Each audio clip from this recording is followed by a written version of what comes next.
Hidden truths of American history. They don't teach in school. What if everything you learned about American history wasn't the full picture? What if the stories we're told in classrooms and textbooks were only half the truth, designed to create a clean, comfortable narrative rather than reflect the complexity, pain, and power struggles that shaped the real United States?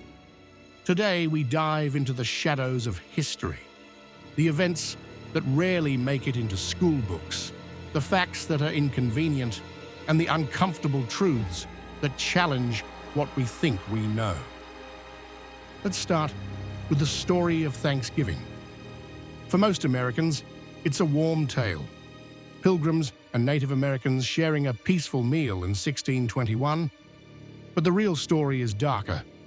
Just years after that so-called first feast, violent conflict erupted.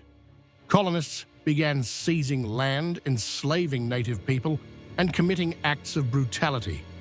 In 1637, over 700 members of the Pequot tribe were massacred while celebrating their own religious ceremony. The following day, the colony declared a day of Thanksgiving, not for peace, but to celebrate victory in blood.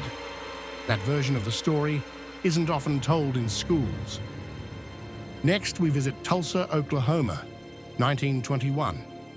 The Greenwood District, known as Black Wall Street, was a thriving black community, filled with successful businesses, homes, and wealth. Then came one of the worst acts of racial violence in U.S. history. A white mob destroyed the entire district. Hundreds were killed. Thousands were left homeless. Planes were even used to drop firebombs. The tragedy was so severe that it was covered up for decades. Survivors were silenced. Records were erased. Only in recent years has this story been acknowledged on a national level.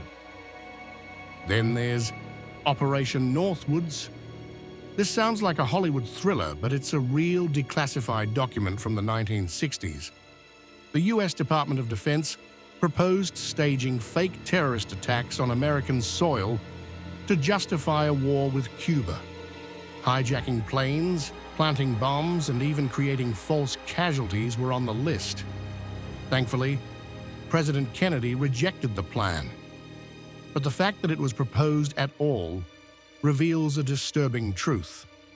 Governments may go further than we think to protect interests or expand power.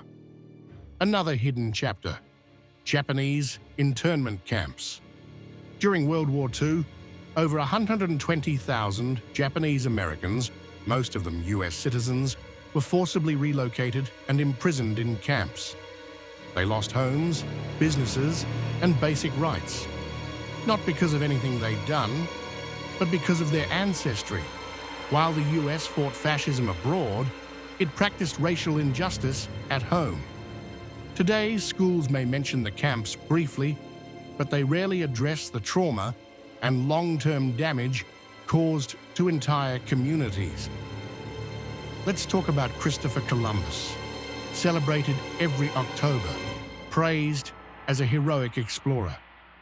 But what's the real story? Columbus never set foot on what's now the United States.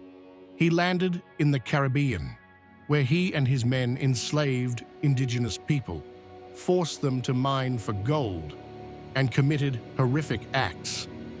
Some people argue he shouldn't be judged by modern standards, but even by the standards of his time, many saw his actions as brutal and immoral. Yet for generations, schools painted him as a discoverer, not a conqueror. And what about the connection between corporations and war? Few people know that major American companies profited from global conflicts.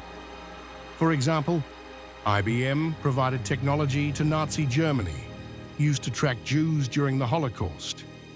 During the Vietnam War, defense contractors made billions while the death toll mounted.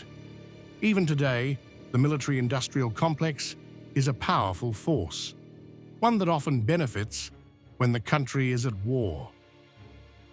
It raises serious questions. Are wars always about freedom, or are they sometimes about profit? These aren't isolated incidents. They reflect a larger truth. History is often written by those in power and rewritten to protect their image. School curriculums are designed not just to inform, but to unify, inspire, and sometimes to sanitize. But real growth, real understanding, only happens when we look at everything, even the parts that are painful, even the parts that challenge national pride. So why don't we learn these truths in school? Because uncomfortable history makes people uncomfortable. It forces us to question authority, to face injustice, to admit past failures. But hiding these truths doesn't protect us, it weakens us. A strong nation doesn't fear its past, it confronts it. If this video made you rethink what you know, that's a good thing.